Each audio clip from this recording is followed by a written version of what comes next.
अस्सलामुअलैकुम। Horror stories के एक न्यू एपिसोड के साथ मैं हूं Mazhar Malik. Thank you so much and love you so much आप सबके प्यार भरे फीडबैक का। आज की स्टोरी जो मैं आपको सुनाने जा रहा हूं, उससे पहले जो कहानी में आप सुनेंगे, इससे जुड़ी बहुत सारी मेरी ज़िंदगी की यादें। अभी 2 दिन पहले मेरी उमर फ़ारूक से बात हो रही थी, उसकी कई वाक़यात मैं आपके साथ स्टोरी में शेयर भी करता रहता हूँ। मेरा कैमरामैन, भाइयों की तरह मेरा उससे एक ताल्लुक़, प्यार का ताल्लुक़। बहुत ही एक नेक इंसान है, बहुत ही अच्छा इंसान। सबको मैंने बदलते देखा वक्त के साथ। उमर फ़ारूक एक ऐसा इंसान देखा जो आज भी वैसे है, उसके अंदर कोई तब्दीली नहीं आई। जो कल भी उसके अंदर अच्छाई थी, आज भी वही उसके अंदर अच्छाई है। उसकी बात यहाँ पे क्यों कर रहा हूँ, क्योंकि रोही टीवी में उसने ये 3-4 दिन पहले बात हुई तो जिक्र किया कि सर, रोही का वो आपको बुज़ुर्ग जिन याद है? तो मैंने कहा हाँ यार। रात के पहर मैं, उमर फ़ारूक और फराज होते थे ज़्यादातर वक्त जो गुजारते थे रोही में, तो अक्सर उस जिन से हमारा पाला पड़ता था। बहुत सारी हम बातें उस दौर की याद कर रहे थे, मुझे कह रहा था। और मैं वॉक जहाँ पे कर रहा था, वो जगह भी ऐसी थी, मैं उसको तस्वीरें खींच खींच के दिखा रहा था और वो हंस रहा था कि सर जी, अभी तक अब बाज नहीं आए, ऐसी जगहों पे फिर रहे हैं, बस कर दें। मैं जब भी घोस्ट हंटिंग करता था, मेरे साथ जितना भी कैमरामैन होते थे, यकीन मानिए, जब मैं कदम आगे बढ़ाता था, कोई ना कोई रुक जाता था। सर जी, मुझसे अंदर नहीं आया जा रहा, सर जी मैं नहीं कर पाऊंगा, सर जी मेरे बस में नहीं है। इसके बावजूद उमर के अंदर भी खौफ होता था, उमर फ़ारूक भी डरता था। लेकिन ऐसा बहादुर, ऐसा शहज़ादा बंदा कि जब मैं कदम बढ़ा देता था तो मैं देखता था पीछे आ रहा है। तो मैं 1-2 दफ़ा इनसे पूछा भी, उमर सारे डर जाते, तुम डरते नहीं हो? वो कहता है सर जी, जब आपने आगे कदम बढ़ा दिया है तो मरेंगे तो इकट्ठे मरेंगे, जिएंगे तो इकट्ठे मरेंगे, आगे चलें। जबकि उमर डरता बहुत था, इसके अंदर खौफ बहुत था। एक दफ़ा तो उसके अंदर बाकायदा जिन, फराज का वज़ू टूट गया था, उसको हमने बाहर भेजा था घर के अंदर, और उमर के अंदर जिन आ गया था, बाकायदा जिन की हाज़िरी आ गई थी। उसने कैमरा फेंक दिया था मेरे ऊपर, उस जिन ने अटैक कर दिया था। हाथ तो वो उमर के इस्तेमाल कर रहा था, लेकिन वो जिन था जिसने मेरे ऊपर हमला किया था, उमर के अंदर आया हुआ था। हमने पढ़ाई की थी, उसको नॉर्मल किया था, उसकी हालत बहुत अजीब थी। लेकिन जिन्नात के प्रोग्राम करते हुए जिस तरह इस बंदे ने मेरा साथ दिया है और जितना इसको मैंने बहादुर पाया है, यकीन मानिए, कई वाक़यात आपको पहले भी सुना चुका हूँ और आज भी एंड में 1-2 वाक़यात उमर के और अपने जो जुड़े हुए हैं उस जिन बाबा से, बुज़ुर्ग जिन, जो रोही टीवी का बहुत बड़ा एक पीछे का एरिया था जिसके अंदर वो रहते थे, जहाँ से हमें उस बुज़ुर्ग बाबा की तस्बीह मिली थी, जो आज तक मेरे पास महफूज है। उस दरख्त के ऊपर से उतारी थी, और रात को अक्सर जब वो दरवाज़े खोल के बुज़ुर्ग अंदर आ जाता था। और मैं इस तरह की बहुत सारी बातें जो उमर और मैं डिस्कस कर रहे थे, वो मैं कहानी के एंड में आपको सुनाऊंगा। कहानी की तरफ चलते हैं, क्योंकि ये जो सारे वाक़यात मैं कह रहा हूँ इस कहानी से ही जुड़े हैं। कहानी भेजी है मुझे बख्तावर ने, सिंध से, कराची से इनका ताल्लुक़ है। और ये कहानी है बख्तावर, उस घर की जहाँ पे बख्तावर ख़ुद भी इस वक्त रहती हैं। इसी घर में शादी करके ब्याह के वो आई हैं और 2.5 साल से इसी घर के साथ उनका एक नाता सा बन गया है। वही माँ बाप के घर के बाद जो लड़की का घर होता है, जहाँ पे वो ब्याह के चली जाती है, वो भी ब्याह के इसी घर में आई हैं। इस घर के बारे में उन्होंने बताई है कि एक बहुत बड़ा घर, जिसके अब दरवाजे से दाखिल होते हैं, अब तो फिर भी काफ़ी कमरे उसके अंदर बन गए हैं, काफ़ी मॉडर्न भी बन गया है। लेकिन वो कहती हैं कि जब मैं इस घर में अभी नहीं आई थी तो उस वक्त इस घर की कुछ बातें जो मुझे पता लगी, जो उन्होंने मेरे साथ स्टोरी में शेयर की, और अब उनको क्या महसूस होता है, वो सब कुछ आज की स्टोरी में। ये एक ऐसा घर था जिसके दरवाजे से आप दाखिल हों तो अंदर दाखिल होते ही एक बहुत बड़ा सहन था, और उस सहन के अंदर कई दरख्त लगे हुए थे। बिल्कुल साइड पे करके 3 कमरे बने हुए थे, सिर्फ 3 कमरे थे, और इतना बड़ा ये घर था। ये उन वक्तों की बात है जब आबादियां कम थीं, घर बहुत बड़े बड़े होते थे, खुले खुले घर होते थे, दिल भी इंसान के बहुत खुले होते थे। वक्त बदला, दिल भी तंग हो गए, और हर इंसान ने अपने आप को अलग से एक दुनिया बसा ली, अलग से एक कमरा बना लिया, वहीं अलग से टीवी लगा लिया, LCD लगा ली, और वहीं वो आबाद हो गया। वरना पहले सब इकट्ठे बैठ के, चाहे वो टीवी देखते थे, रेडियो पे कुछ सुनते थे, सब इकट्ठे होते थे। अब हर बंदे ने अपनी अपनी दुनिया बसा ली है। कहते हैं जहाँ पे बहुत ज़्यादा, वहाँ पे उस घर के अंदर दरख्त थे, वहीं पे एक ऐसा दरख्त भी था, उन्होंने उसके लिए लफ्ज़ एक्सप्लेन नहीं कर पा रही थी। इमली का दरख्त कहा है, मुझे सही तरीके नहीं समझ आ सकी। तो मैं इसको यहाँ पे लफ्ज़ दरख्त ही इस्तेमाल कर लेता हूँ। वहाँ पे एक ऐसा दरख्त था जो बहुत पुराना था। जब ये शायद घर भी नहीं बना था, तब से वो दरख्त वहीं मौजूद था। और जब इस घर को बनाने के लिए सोचा गया, उस दरख्त समेत कुछ और भी जो दरख्त है उस घर के सहन के अंदर मौजूद रहे और इधर इर्द गिर्द चार दीवारी दे के घर बना दिया गया। घर के मकीन इसी घर के अंदर रहते थे, लेकिन वो नहीं जानते थे जहां इस घर के कमरों के अंदर इंसानों का बसेरा है, वहीं इन दरख्तों पे कोई और मखलूक भी है, अल्लाह की ना नज़र आने वाली मखलूक, जो उन दरख्तों पे बसेरा रखती थी। इंसान आज भी गाँव में जब सर्दियां आती हैं तो अपने बने हुए जो कमरे होते हैं, चाहे वो मिट्टी के बने हों, तो मिट्टी की वजह से बहुत गर्म हो जाते हैं सर्दियों में, और जो मिट्टी है गर्मियों में ठंडी हो जाती है।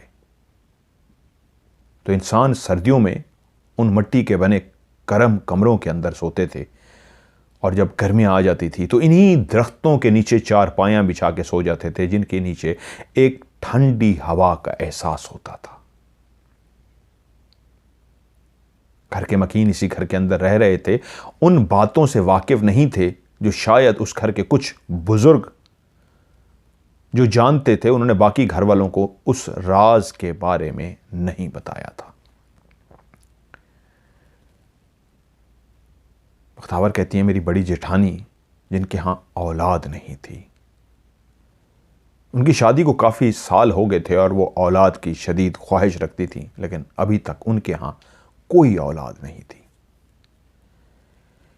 एक रात उन्होंने ख्वाब देखा कि अपने उसी घर के सहन के अंदर वो सो रही हैं। ख्वाब में भी जहां वो सोई थी, अपने आप को उसी ही चारपाई पे, उसी दरख्त के नीचे, उसी अपने सहन के अंदर सोता हुआ देखा। ख्वाब में भी जहां वो सोई थी, हकीकत में वो ख्वाब देखती हैं,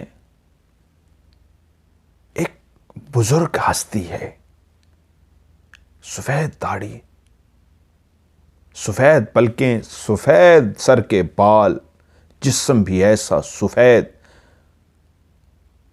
लिबास भी सफेद ज़ेब तन कर रखा था।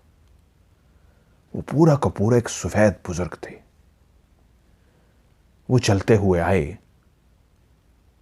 और जिस चारपाई पे वो जेठानी सोई थी उसके पास पहुंचे, हल्का सा उस चारपाई को हिलाया तो वो जेठानी की आंख खुल गई। वो ये ख्वाब में देख रही हैं क्यों, कहती है, मेरी आंख खुल गई, मैंने देखा एक बुजुर्ग चारपाई के साथ खड़े हैं। कहती, मैं जल्दी से उठी, मैंने सर पे दुपट्टा लिया और उनको सलाम किया। उन्होंने कहा, वालेकुम अस्सलाम। और उसके बाद वो कहती है, मैं खामोश हो गई, इंतज़ार करने लगी कि ये जो बुजुर्ग हैं कौन हैं, किसके रिश्तेदार हैं, किसके मिलने वाले हैं कि रात के इस पहर घर आ गए हैं और मुझे जगाया है। बुजुर्गों का एक एहतराम अपनी जगह पे पाया जाता है। तभी एहतराम में जल्दी से उठ के बैठ गई और सर पे उसने दुपट्टे को ठीक किया और मुंतज़र थी कि बुजुर्ग कुछ बोलें। बुजुर्ग देखते रहे, उसके सर पे हाथ रखा और चले गए। एक ख्वाब था। सुबह जब उसकी आंख खुली तो उसको ये ख्वाब याद था कि एक हस्ती आई चारपाई पे इस तरह उसके साथ खड़ी हुई, उसके सर पे हाथ रख के चली गई। इंसान ख्वाब देखता है, भूल जाता है। याद तो उसको सुबह था, लेकिन उस बात इस ख्वाब की कोई अहमियत नहीं थी उसकी नज़रों में। फिर कुछ अरसे बाद फिर से उसने देखा, फिर से वो अपने घर में मौजूद है और वो बुजुर्ग दोबारा से दरवाजा खटखटा रहा है। अब वो ख्वाब में देख रही है कि यह दिन का टाइम है। रात को सोते हुए देख रही है कि वो दिन को दरख्त के नीचे सोई है थोड़ी देर के लिए, जिस तरह कैलूला करने के लिए खाना खाने के बाद अक्सर दिन को गर्मियों के दिनों में लोग सो जाते हैं, ऐसे लेटी है। तो बाहर दरवाज़ा नाक हुआ है और उसने जाके जब दरवाज़ा खोला है तो वो बुजुर्ग जो पहले एक दफ़ा ख्वाब में उसको नज़र आ चुका था, वो दरवाजे के बाहर खड़ा था। जैसे ही उसने दरवाज़ा खोला, वो इस अंदाज में आगे बढ़े, बुजुर्ग जैसे कह रहे हो, हट जाओ, मुझे रास्ता दो। वो भी एकदम से हट गई कि शायद हमारे रिश्तेदारों में से, मिलने वालों में से कहीं से कोई बुजुर्ग आए होंगे। और वो आए और अंदर की तरफ चले गए। और वो परेशान कि बुजुर्ग ने मुझसे दुआ सलाम नहीं की, कोई बात नहीं की। आए और अंदर दाखिल हो गए और उसके बाद वो अंदर कमरे में चले गए। वो काफी देर बाहर इंतजार करती रही लेकिन वो बाहर नहीं आए, यहां तक कि उसकी आंख खुल गई। अभी भी रात का पहर था, उसने ख्वाब देखा था और उस ख्वाब की वजह से उसकी आंख खुल गई थी कि दरवाजा खोला है, दिन की रोशनी में कोई बुजुर्ग आके अंदर कमरे में चला गया है। ये मैंने कैसा ख्वाब देखा। वो खुद उलझी हुई थी, लेकिन था तो एक ख्वाब ना। फिर से सो गई।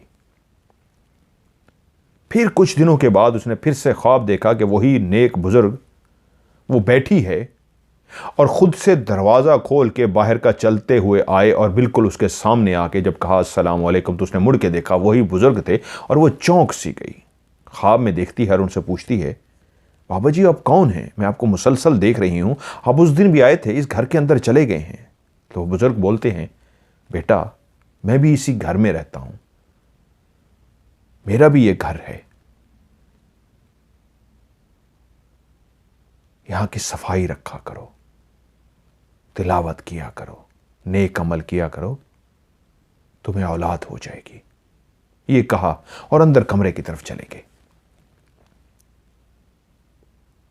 फिर से ख्वाब में एक ऐसी हस्ती को इस तरह ये बात करते हुए देखा था, उसको समझ नहीं आई।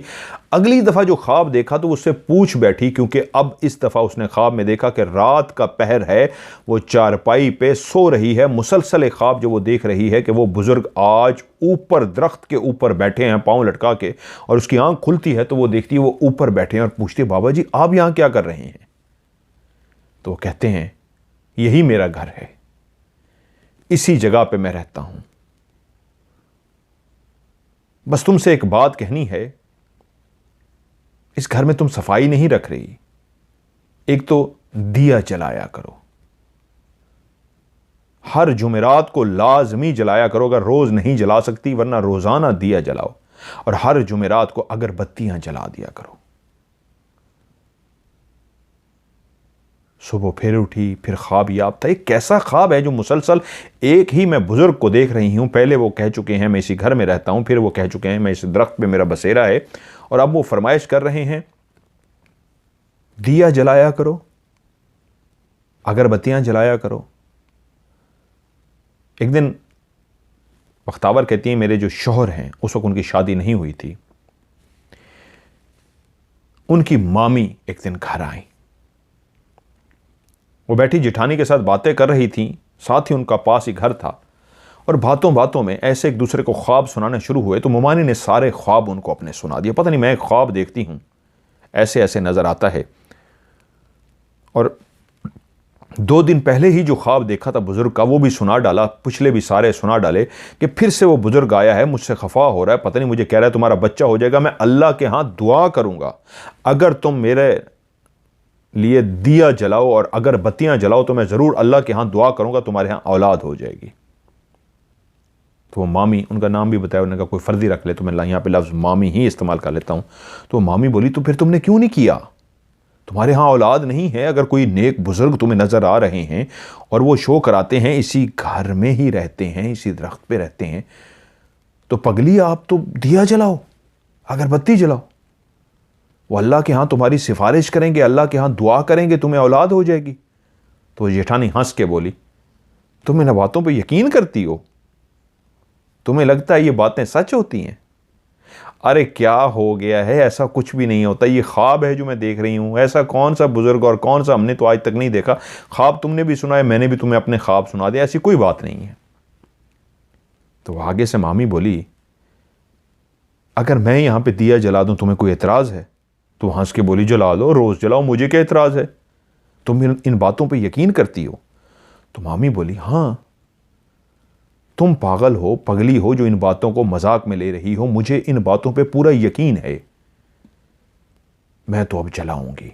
क्योंकि मामी के यहां भी काफी साल, 10 साल हो गए थे, औलाद नहीं हुई थी। वो भी हर पीर फकीर, मन्नत मुराद, हर जगह पे गई थी, हर दरबार पे जाके उन्होंने मन्नत मांगी थी, जहां जहां उनका बस चला था वो सब जगहों पे गई थी, लेकिन 10 साल हो गए थे, 11वां साल शुरू था, कोई औलाद नहीं थी। उनको बहुत ज्यादा ख्वाहिश थी औलाद की। और जब उन्होंने ये ख्वाब सुने तो अगले ही दिन उन्होंने मट्टी का दिया, उसमें सरसों का तेल और कॉटन की रोई बना के उसके अंदर दिया जला दिया।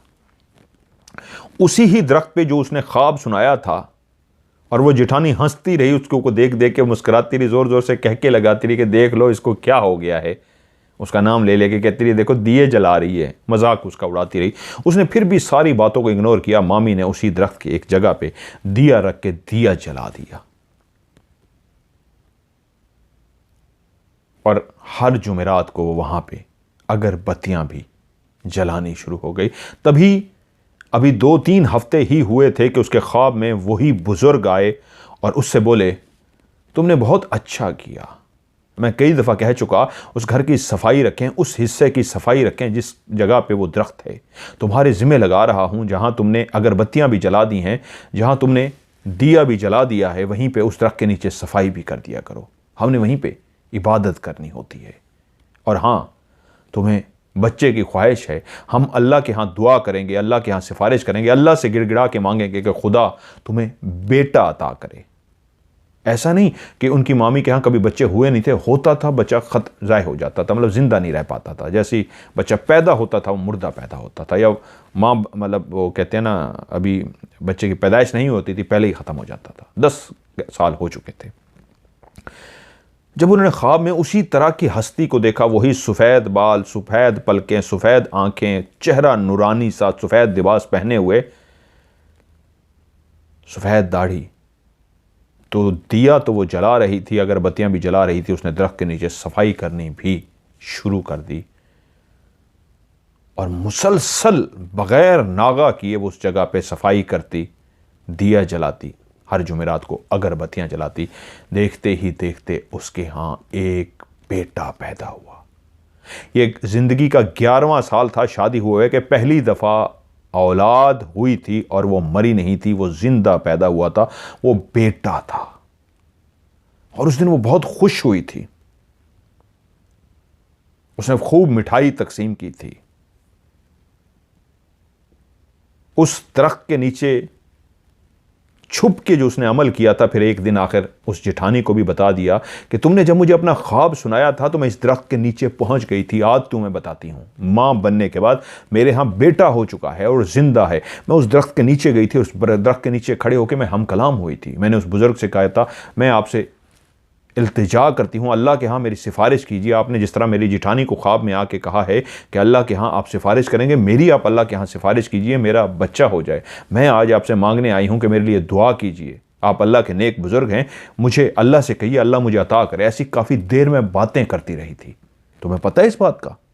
और उसके बाद क्या हुआ था, वो बुजुर्ग मेरे ख्वाब में आए थे, और उसके बाद से फिर मैंने दिया जलाया। अगरबत्तियाँ पहले ही जला रही थी, दिया जला रही थी, उसके बाद मैंने सफाई करनी शुरू कर दी। देखो आज उन्होंने अल्लाह के यहाँ दुआ की है, मेरा बच्चा हो गया है। जिठानी को फिर भी यकीन ना आया, और जिठानी बोली अल्लाह ने तुम्हें देना था, 11वें साल देना था, तुम्हें दे दिया है, लेकिन तुम्हें यह लगता है कि उस बुजुर्ग जिन की वजह से मिला है जिसका कोई वजूद ही नहीं है, और तुम उसको पता नहीं क्या से क्या समझ बैठी हो। बस इतना कहूँगी, मैं इन बातों को मजाक ही समझती हूँ। लेकिन मामी चाहती थी उसके बच्चे को कुछ ना हो। वो फिर भी अपने बच्चे की एहतियात के लिए, केयर के लिए उसी तरह सफाई करती रही, उसी तरह दिया जलाती रही, अगरबत्तियाँ जलाती रही। सफाई इसलिए करती थी कि अक्सर उसके ख्वाब में कहते, उसके आके सर पे हाथ रखते और कहते बस यहाँ सफाई रखना, यहाँ गंदगी ना हो, हम यहाँ इबादत करते हैं। अक्सर नीचे भी रात को इबादत करते हैं। मामी के यहाँ दूसरा बेटा भी पैदा हो गया, जहां एक भी नहीं होता था, दूसरा भी पैदा हो गया। और उनका और यकीन मजबूत हो गया कि उन्हीं नेक बुजुर्ग जो असल में जिन थे, उनकी दुआ जो उन्होंने अल्लाह से मांगी थी उनके लिए, उसी वजह से उनको 2 बेटे अता हुए थे। लेकिन जेठानी कभी भी इस बात को मानने को तैयार नहीं थी। वक्त गुजरता रहा, अब घर के अंदर बातें हो रही थीं। कमरे बहुत पुराने हैं, मट्टी के बने हुए हैं, अब कुछ नई इमारत भी तामीर की जाए, कुछ नए कमरे भी बनाए जाएं। जिस तरह कहा वक्त तब्दील हुआ तो सब ने अपने अपने कमरे बनाने शुरू कर दिए। जो छोटे थे वो जवान हो गए, जब जवान होते हैं तो उनकी शादी के लिए उनको अलग से कमरा बना के दिया जाता है। तो वहीं पे घर में से 2 शख्स, एक जेठानी और एक जो मेरा बड़ा बख्तावर कह रही है देवर है, उससे छोटे वाला देवर, इन दोनों की ख्वाहिश थी कि ये जो दरख्त है इसको काट के यहीं पे कमरा बनाते हैं। घर के कुछ लोग जो दबी दबी लफ्ज़ों में इजहार करते थे वहाँ पे बोल पड़े कि क्या हो गया, इस दरख्त पे तो वो नेक बुजुर्ग जिन रहता है और तुम लोग इसको काटने लगे हो। तो वो दोनों मजाक उड़ाना शुरू हो गए, कैसी आप बातें कर रहे हैं आप लोग, कौन सा जिन, कौन सा बुजुर्ग, किस दौर में आप जी रहे हैं। अभी भी आप इन फजूल बातों को सोचते हैं। इस तरह की बातें की और उन दोनों ने बाकी किसी की भी घर में रजामंदी नहीं थी। जेठानी और छोटे वाले देवर ने मिलके उस दरख्त को जड़ से ही पहले कटवाया और उसके बाद जड़ से ही उसको निकलवा दिया। घर के अंदर एक खौफ सा था, बाकी लोग डरे हुए थे, उनको डर सा था कि कुछ होने वाला है, लेकिन वो दोनों बिल्कुल रिलैक्स थे कि कुछ भी नहीं होने वाला, ये सिर्फ इस तरह की बातें हैं। कुछ दिन भी नहीं गुजरे थे, अभी एक हफ्ता भी नहीं पूरा हुआ था कि वो जो छोटा देवर है उसका रोड ऐसा हादसा पेश आया, ऐसा खौफनाक हादसा पेश आया, वो ऐसा बिस्तर पे जाके लगा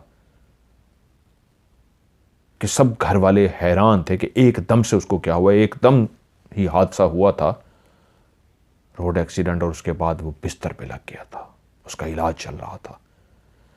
किसी के जुबान पे ये लफ्ज़ नहीं आए थे, दबे लफ्ज़ों में तो, इशारों में तो सारे बात कर रहे थे कि वही दरख्त ही कटने की वजह से ये हादसा हुआ है। लेकिन वहीं पे वो जेठानी कहती, मैंने भी तो कटवाया है, मुझे क्या हुआ है।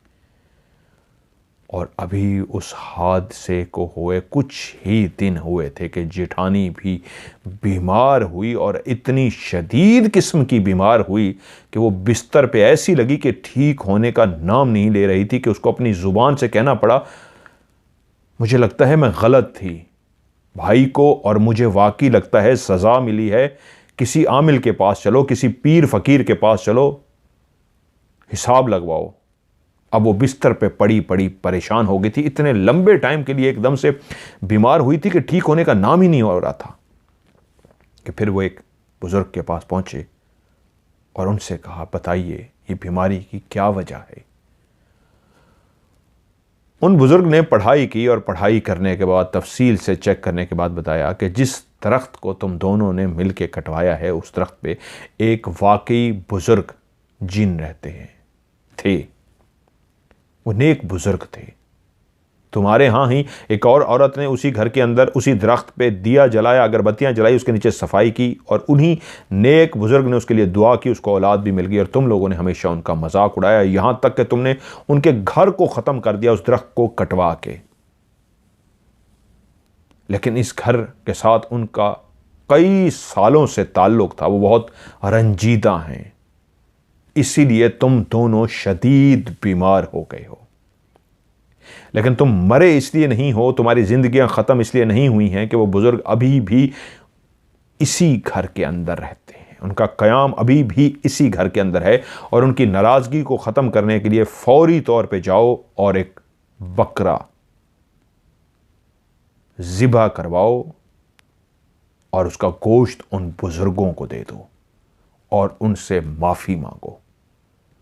अगर वो इस घर से चले गए होते तो तुम्हारे ऊपर इतना सख्त वक्त आना था कि तुम्हारी जान तक जा सकती थी। तो दुआ करो वो उसी घर में हैं, और तुम लोगों ने उनको कभी सीरियस नहीं लिया, इसलिए जाओ और फौरी तौर पे बकरा सदका करो। बुजुर्गों की बात सुन के घर वालों ने फौरी तौर पे एक काला स्याह बकरा लिया और उसको कसाई से ज़िबा कराने के बाद, हलाल करवाने के बाद, उसके गोश्त बनवा के घर के एक हिस्से में, जहां उन्होंने कहा था उस हिस्से में, वो गोश्त को रख दिया। और वहीं पे दोनों ने, देवर ने और जेठानी ने, माफ़ी मांगी, गिड़गिड़ा के माफ़ी मांगी कि हम नहीं जानते थे, हमारा मकसद आपका दिल दुखाना भी नहीं था, हमारा मकसद आपके घर को ख़त्म भी नहीं करना था, हमारे दिमाग में शायद ये था कि ऐसी चीज़ें नहीं होती। अगर हमें थोड़ा सा भी ये यकीन होता कि आप हैं, आपका वजूद है, तो ये कैसे हो सकता है हम ऐसा करते। हमने जान के नहीं किया, बस गलती हो गई, हमें माफ़ कीजिए। आप बहुत रहम दिल हैं, आप नेक दिल हैं, और नजराने में ये बकरा कबूल कीजिए। बुजुर्ग ने जहाँ पे गोश्त कहा था उसी जगह पे उन्होंने गोश्त रख दिया और कहा, सुबह उठ के खाली बर्तन उठा लीजिएगा। वो गोश्त जो बना हुआ था वो सारा लेके घर का हिस्सा जो बताया था वहीं पे उन्होंने रख दिया और कहा, मुड़ के नहीं देखना, आप लोग सो जाइएगा। वो सारे वहीं पे सो गए और सुबह जिस जगह पे उन्होंने गोश्त रखा था वहां पे वो बर्तन लेने के लिए गए तो वो बर्तन बिल्कुल खाली रखा हुआ था। ऐसे लगता था जैसे किसी ने खून के कतरे भी गिरे थे तो वो भी चाट लिए थे। अगर कोई इंसान उसमें से गोश्त उठाता तो खून को चाटता या साफ तक ना करता, गोश्त उठा लेता, साफ हुआ होता, ऐसे जैसे बिल्कुल किसने धो के साफ करके रखा हो। और उसके बाद उन्होंने दिल से माफी मांग ली थी, वो उनका कबूल हो गया। फौरी तौर पे कहते हैं 1-2 दिन के बाद वो ठीक हो गए, क्योंकि अब उनको अंदाजा हो चुका था कि इस घर के अंदर एक नेक बुजुर्ग रहता है और जिसकी वजह से वो ठीक हुए। उसके बाद उन्होंने उस घर के अंदर दिया जलाना शुरू कर दिया। अब रोजाना की बुनियाद पे वहीं पे दिया जलता था। हर जुमेरात को वो अगरबत्तियां जलाते थे। एक जुमेरात की शाम थी, मगरिब की अजान हो चुकी थी, घर वाले अपने काम काज कर रहे थे। जेठानी कहती है कि मेरी निगाह पड़ी और मैं एकदम खड़ी रह गई कि मैंने जिस हस्ती को देखा। हमारे घर की जो सीढ़ियां बनी हुई हैं उन सीढ़ियों से ऊपर की तरफ से मैंने खुली आंखों से, ख्वाब में नहीं, जिसको ख्वाब में देखा था वही सेम हस्ती, सफेद कपड़े पहने हुए, सफेद दाढ़ी, सफेद पलकें, नूरानी सा चेहरा, हू बहू वैसा जैसे वो कहती है मैंने ख्वाब में देखा था। उनको देखा कि वो सीढ़ियों से आहिस्ता आहिस्ता कदम रखते हुए, ऐसे जैसे कोई कदम रखता है, बड़े सोच सोच के कदम रखता है, बिल्कुल आहिस्ता धीमे अंदाज में, इसी अंदाज में, धीमे अंदाज में वो कदम रखते हुए नीचे उतर रहे थे। जिसको आज तक वो ख्वाब में देखती आई थी, वो कहती है मैं अपनी खुली आंखों से, मगरिब की अजान हो चुकी थी और उसके बाद मैं उनको देख रही थी कि वो बुजुर्ग सीढ़ियों से नीचे आ रहे थे। आखिरी सीढ़ी तक मैंने उनको नीचे आते देखा और मैं इस तरह खड़ी देख रही थी कि ये कहाँ जाते हैं, किस तरफ जाते हैं। जैसे ही आखिरी सीढ़ी से वो नीचे उतरे वो गायब हो गए। कहती है फौरी तौर पे मुझे एहसास हुआ अजान हो चुकी है, पता नहीं कहाँ रहते हैं, ये नीचे आए हैं। तो एक जगह जो मुझे सबसे साफ नज़र आई, क्योंकि जानवर भी रखे जाते हैं, जानवर भी आपको पता है पेशाब वगैरह कर देते हैं, वो मेंगड़ियाँ कर देते हैं। तो एक जगह जो बिल्कुल साफ सी थी, मुझे लगा कि इस जगह पे कोई जानवर वगैरह भी नहीं जा सकता, इस तरह की बनी हुई है कि ये सबसे सेफ जगह है। मैंने वहीं पर फौरी तौर पर झाड़ू लगाई, उसको साफ किया और उसके बाद वहीं पर मुसल्ला बिछा दिया।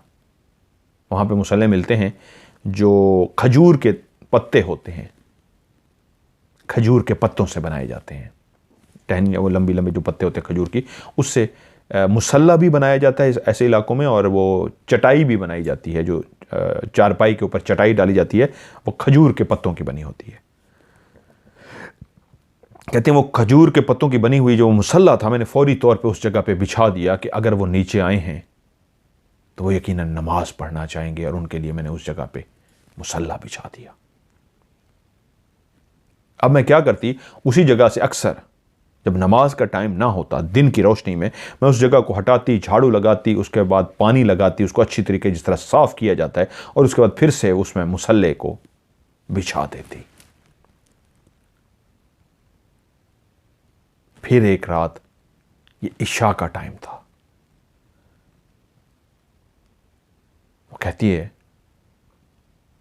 मैं कमरे से बाहर निकली, मुझे किसी काम के लिए थोड़ा सा आगे जाना था, कि एकदम मेरी निगाह पड़ी कि उसी साइड पे रोशनी है जिस साइड पे वो मुसल्ला बिछाया हुआ था। सब सो रहे थे। ये रात का एक ऐसा पहर था जिसमें सारे घर वाले अपना खाना वगैरह खा के सो जाते थे। इस टाइम सभी सो रहे थे, कोई भी जाग नहीं रहा था। मैं भी सोई हुई थी कि मेरी आंख खुली किसी वजह से, और मैं किसी काम के लिए भूल गई थी कि हाय मैंने वो अंदर रखना था और मैं भूल गई, ख़राब ना हो जाए, तो मैं इसलिए उठी। और जैसे ही मैं कमरे से बाहर निकली, मुझे ऐसा महसूस हुआ कि इस वक्त रात की इस तारीकी में, जहां हर तरफ खामोशी है, पूरा गांव सो रहा है, पूरा इलाका सो रहा है, इंसान गहरी नींद सो रहे हैं, वहां मुझे लगा उस साइड पे रोशनी है जहां पे मुसल्ला है। और मैंने जैसे ही अपनी गर्दन को सिमत घुमा के देखा तो उसी मुसल्ले के ऊपर वही नेक बुजुर्ग जिन की हस्ती मुझे इबादत करती हुई नजर आई। वो इस अंदाज में बैठे थे जैसे अभी अभी सजदा करके ऊपर उठे थे, और जैसे ही मैंने उनको देखा दोबारा से उन्होंने मेरे सामने सजदा किया और उसके बाद फिर से उठ के बैठ गए। जब उन्होंने सजदा किया और ऊपर बैठे, मैंने इतना ही देखा और उसके बाद वो गायब हो गए। मैं जैसे ही बाहर निकली, मुझे एहसास हुआ उस साइड पे रोशनी है। मैंने रोशनी की सिमत देखा, उनको क्लियर देख लिया। एक मेरे सामने उन्होंने सजदा भी किया और सजदे के बाद ऊपर ऐसे, जब अत्तहियात तो पढ़ते हैं ऐसे उठ के बैठते हैं, ऐसे बैठे और उसके बाद गायब हो गए। अब शक की कोई गुंजाइश नहीं थी कि जिस जगह पे वो मुसल्ला बिछाया गया था उस जगह पे वो रातों को अपनी इबादत करते थे। लेकिन उसने ये बात किसी को भी नहीं बताई। अपनी उसी तरह सफाई जारी रखी, उसी तरह पानी का छिड़काव उस जगह पे किया जाता, उसी जगह पे मुसल्ला बिछा दिया जाता और उसी जगह पे ही साइड पे करके दिया जलाना शुरू कर दिया था। अब तो ये नहीं पता था वो किस जगह पे रहते हैं घर में, लेकिन ये पता था घर में ही रहते हैं, तो उसी जगह पे दिया जलाना शुरू कर दिया। अगरबत्तियां भी उसी जगह पे जलाई जाती। जेठानी ने फिर एक रात देखा,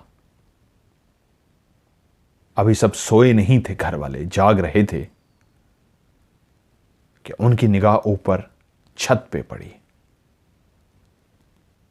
तब घर वालों ने उस दिन, बाकी लोगों ने भी उस नेक बुजुर्ग जिन को ऊपर छत में हाथ में एक तस्बीह पढ़ते हुए ऐसे टहलते हुए देखा।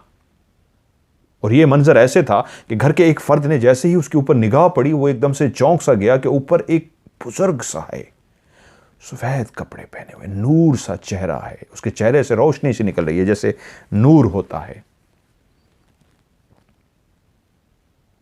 और वो टहल रहा है, वॉक कर रहा है।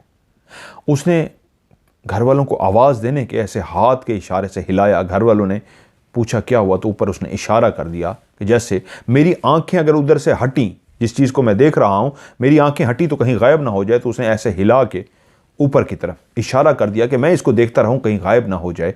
और जिसकी हिलाया और उनको इशारा किया, उन्होंने भी देखा तो उनको भी नज़र आ गया। और इस तरह बाकी भी एक दूसरे को हिलाना शुरू हो गए और बताना शुरू हो गए, और सब उस तरफ नज़रें किए देख रहे थे। और उस रात सब ने उस बुज़ुर्ग को उस घर की छत पे वॉक करते हुए और हाथ में एक तस्बीह पकड़ी हुई थी, तस्बीह करते हुए देखा।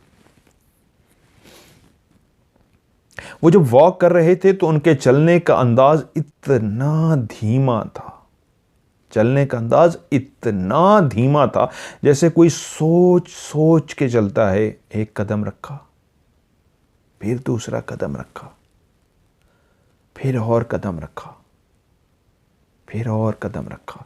इतनी आहिस्तगी के साथ वो वॉक कर रहे थे और अपनी तस्बीह कर रहे थे। वो ज़रूर जानते थे कि घर वालों ने उनको देख लिया है, शायद अपने वजूद का एहसास वो दिलाना चाहते थे घर वालों को, तभी गायब नहीं हुए थे। और घर वाले एक दूसरे को हिला रहे थे, इशारों से दिखा रहे थे, तब भी वो वहाँ मौजूद थे। यकीनन वो अपनी मौजूदगी का एहसास कराना चाहते थे, वरना चाहते तो गायब हो जाते। ऐसे नेक बुज़ुर्गों को तो फ़ौरन पता लग जाता है कि इंसान उनके वजूद को देख पा रहा है, इसलिए वो अपने वजूद को छुपा लेते हैं। लेकिन उन्होंने अपने वजूद को नहीं छुपाया, वॉक करते रहे। और जब सर घर वालों ने देख लिया तो उसके बाद वो गायब हो गए। बकरा तो वो दे चुके थे, अपनी आंखों से उस गोश्त को रख के आए थे, और सुबह वो गोश्त खाली था, वहां पे कोई इंसान नहीं उठा सकता, वो ऐसी जगह पे रखा गया था, जानवर भी वहां तक नहीं पहुंच सकता था। और जिस अंदाज में बर्तन को साफ करके रखा गया था, वो अलामत थी कि वो बुजुर्ग जिन ने वो गोश्त कबूल कर लिया है, वो बकरे का सदका कबूल कर लिया है। क्योंकि वो अभी तक इस घर में थे, गए नहीं थे, इसलिए उनको सिर्फ बीमार किया था। वरना अगर कोई और होता, उनके घर को वो काट चुका था, उस दरख्त को काट चुका था, वो यकीनन उसको मार ही देते। अब घर वाले उस बुज़ुर्ग को कहीं ना कहीं कोई झलक देखते थे, लेकिन अपने काम से काम रखते थे। वक्तावर कहती है कि 2.5 साल पहले, 2.5 साल हो गए हैं मुझे इस घर में, इस घर में शादी हुई और मैं इस घर में ब्याह के आ गई। और जब दुल्हन एक आती है 2-4 महीने 6 महीने के बाद आहिस्ता आहिस्ता तमाम घर के राज उस पर अफशा हो जाते हैं। तभी उसकी जिठानी ने उसको वो सारी सूरत हाल भी बता दी उस बुजुर्ग की, कि कैसे हमने ख्वाब देखा, कैसे दरख्त काटा, क्या हुआ, कैसे फिर हमने गोश्त रखा और उसके बाद कैसे हमें वो नज़र आते हैं। वक्तावर के दिल के अंदर भी ख्वाहिश पैदा हुई कि मैं भी इस बुज़ुर्ग को देखूं। अगर वो इस घर में रहते हैं और इन लोगों ने उनको देख लिया हुआ है, अब उनका कहना यह था कि बहुत कम नज़र आते थे, क्योंकि अब मज़ीद कमरे बन गए थे। और जब वक्तावर की शादी हुई, इनके शौहर सबसे छोटे थे घर में, आखिरी वही थे। जब उनकी शादी हो गई तो उनके लिए जो कमरा बनाया गया, दरवाजे से वो कहती हैं दाखिल होते ही राइट साइड पे मेरा कमरा है और उसके साथ ही सीढ़ियाँ हैं जो ऊपर की तरफ जाती हैं। पक्के कमरे बन गए हैं, नए डिज़ाइन वाले जदीद कमरे बन गए हैं, पहले एक और माहौल था। तो कहती है जब मैं आई तो मुझे पता लगा इन सब बातों का, तो मेरे अंदर भी ख्वाहिश पैदा हुई। तो मैंने पूछा जिठानी से क्या अब भी वो नज़र आते हैं? तो उन्होंने कहा रहते तो अब भी इधर ही हैं, महसूस होता है, लेकिन नज़र बहुत कम आते हैं। पहले घर बहुत बड़ा सा था, दरख्त थे, सहन बहुत बड़ा था, अब कमरे बहुत ज़्यादा बन गए हैं, घर छोटा हो गया है, लेकिन रहते अब भी हैं। कब किस वक्त नज़र आ जाएं ये कुछ नहीं कह सकते, क्योंकि वो जो मामी थी उन्होंने तो उनसे मांगा था कि अल्लाह के हाँ मेरे लिए दुआ कीजिए, उनको तो अता हो गई थी, हमने तवज्जो नहीं दी। और ये मैं पूछना भूल गया, मेरा राब्ता नहीं हुआ सका बख्तावर से कि क्या जेठानी के यहाँ औलाद हुई बाद में नहीं हुई, वो उन्होंने भी नहीं बताया, मैं भी पूछना भूल गया। कमेंट्स में आके नीचे लिख दीजिएगा बेशक इस स्टोरी के नीचे कि उनके यहाँ औलाद हुई या नहीं हुई, मैं आपके कमेंट्स को पिन कर दूंगा ताकि लोग पढ़ सकें। खैर, अब बख्तावर कहती है मेरे अंदर एक शदीद ख्वाहिश थी। अब मैंने आके बाकायदा तौर पे, मैं पहले भी नमाज़ पढ़ती थी, तिलावत यहाँ पे बहुत कम लोग करते थे कुरान मजीद की, और मैंने आके बाकायदा जब मेरी शादी हुई पहले दिन से ही, मतलब जब दुल्हन 2-3 दिन तक आप नॉर्मल हो जाती है, कि पहले दिन से मुराद ये होता है कि वो अपने मिलने आ रहे हैं, लोग देखने आ रहे हैं, एक दुल्हन है, आप बैठे रहते हैं, कुछ नहीं करते। फिर उस आहिस्ता आहिस्ता जब घर के काम काज में लगते हैं, तो कह रही है कि मैंने बाकायदा रोज़ाना कुरान मजीद की तिलावत शुरू कर दी। और कोई भी नहीं पढ़ता था कुरान मजीद, कभी कभी पढ़ते थे, मैंने रोज़ाना की बुनियाद पे कुरान मजीद की तिलावत शुरू कर दी और इस घर में रहना शुरू कर दिया। जब ये सारी बातें मुझे पता लगी तो मेरे दिल के अंदर भी ख्वाहिश पैदा हुई कि अगर एक बुज़ुर्ग नेक बुज़ुर्ग जिन इस घर में रहते हैं तो मुझे भी तो उनको देखना है। मैं क्यों उनको नहीं देख पा रही? और मैं इस जुस्तजू में रहती कि उन सीढ़ियों की तरफ तकती जहाँ से उनको उतरते हुए देखा गया था। जेठानी ने बताया था इस तरह के थे, ये हुलिया था और यहाँ से उतर रहे थे। फिर वो जगह भी मुझे दिखा दी गई जहाँ पे वो मुसल्ला बिछाया गया था, जहाँ पे दिया जलाया जाता था। अब कोई जलाता था, कोई नहीं जलाता था। वक्त के साथ साथ इंसान ना इंसान भी तो इंसान है ना, वक्त जैसे जैसे गुजरता जाता है उसके मकसद पूरे हो जाते हैं तो वो भूलता जाता है इन चीज़ों को। कभी कभी तो वो नज़र आते थे, एक दिन सफाई करनी भूल गए, अच्छा कल कर देंगे, 2 दिन का नागा हो गया तो चलो परसों कर देंगे, फिर हफ्ते का नागा हो गया, फिर महीने का नागा हो गया, इस तरह नागा होता जाता है। कुछ लोग नागा नहीं समझ पाएंगे, मतलब छुट्टी कर लिया आपने, जहाँ रोज़ सफाई कर रहे हैं तो वहाँ पे आज थके हुए, चलो आज नहीं सफाई करते कल कर देंगे, तो 1 दिन की वो छुट्टी हो गई, 1 दिन का नागा हो गया, फिर इसी तरह 2 दिन का नागा हो गया, फिर करते करते अब वहाँ पे बहुत कम उस मुसल्ले की सफाई होती थी, उस जगह की सफाई होती थी। दिया जलाते थे या अगरबत्तियाँ जलाते थे। तो वो मुख्तावर कहती है मेरे दिल में क्योंकि ख्वाहिश पैदा हुई थी तो मैंने उसी जगह को फिर से साफ़ किया, मुसल्ला साफ़ किया, पानी लगाया, अगरबत्तियाँ जलाईं, दिया जलाया। ये ख्वाहिश रखती थी कि मैं भी उनको देख सकूं। अभी भी वो उस घर में रहते थे, वो सारी जगह मेरी देखी हुई थी, लेकिन बुज़ुर्ग मुझे अभी तक नज़र नहीं आए थे। कि तभी जब मैं उस मुसल्ले को साफ़ वगैरह कर रही थी, वहाँ पे दिल पे मेरी ख्वाहिश भी पैदा हुई। तो तभी मैंने एक रात दिया जलाया और उसी जगह पे खड़े होकर कहा कि मैं आपको देखना चाहती हूँ, मुझे आपसे मिलने की ख्वाहिश है। मुझे पता है आप अल्लाह के बुज़ुर्ग जिन हैं और नेक बुज़ुर्ग जिन हैं और इस घर में रहते हैं। मेरे अंदर ख्वाहिश है कि मैं आपको देख सकूं। मैंने अपनी ख्वाहिश का इजहार किया और उस रात में सो गई। वो कहती हैं उस रात मैंने देखा कि मैं अपने घर में एक जगह पर बैठी हूं, शाम का टाइम है, मेरे सामने कुरान मजीद है और मैं कुरान मजीद की बैठे तिलावत कर रही हूं। कुरान मजीद पढ़ रही हूँ। तभी कुरान मजीद पढ़ते पढ़ते मुझे एहसास हो रहा है कि कोई मेरी सीधे हाथ की तरफ बैठा है।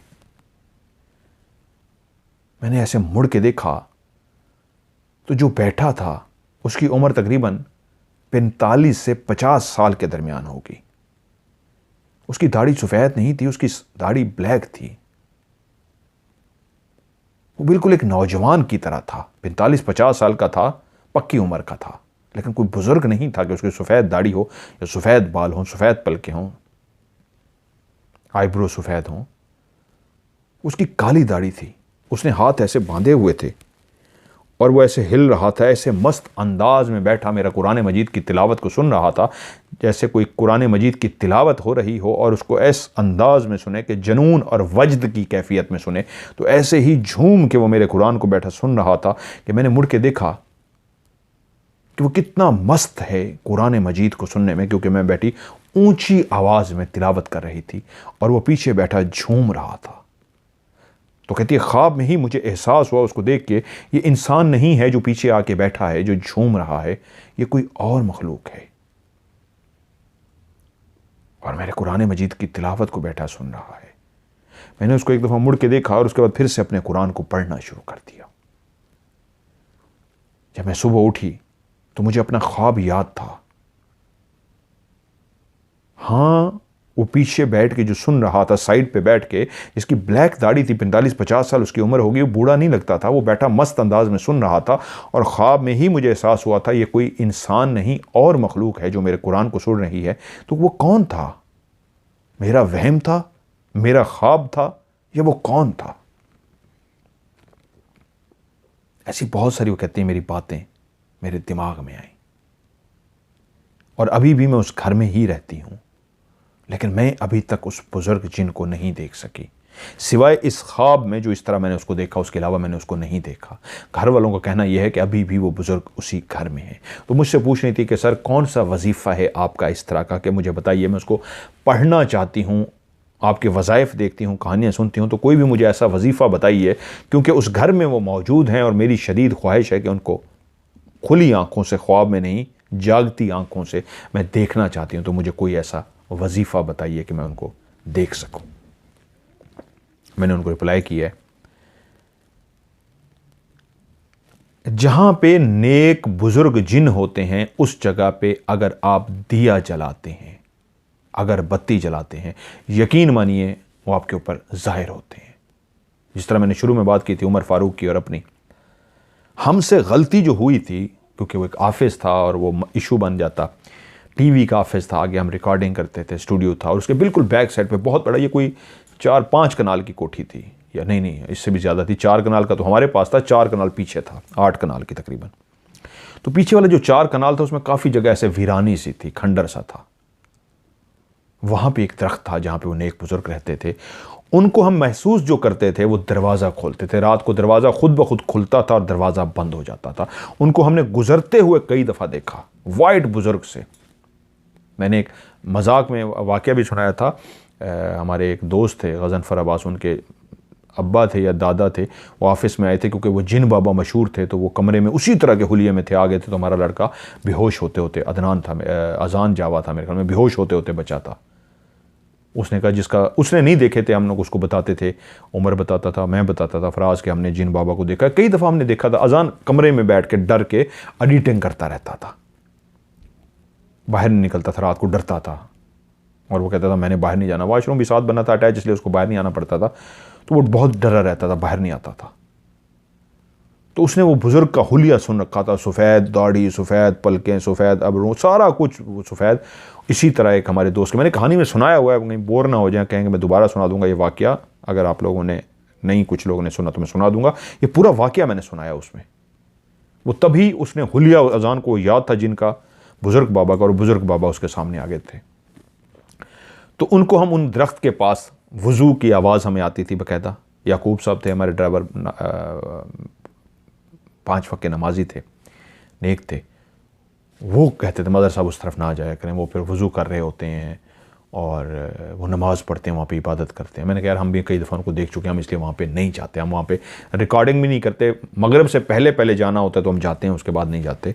तो हमने कई वाक़यात उस नेक बुज़ुर्ग के उस दफ्तर के अंदर पीछे वाली साइड पे हमने महसूस किए थे।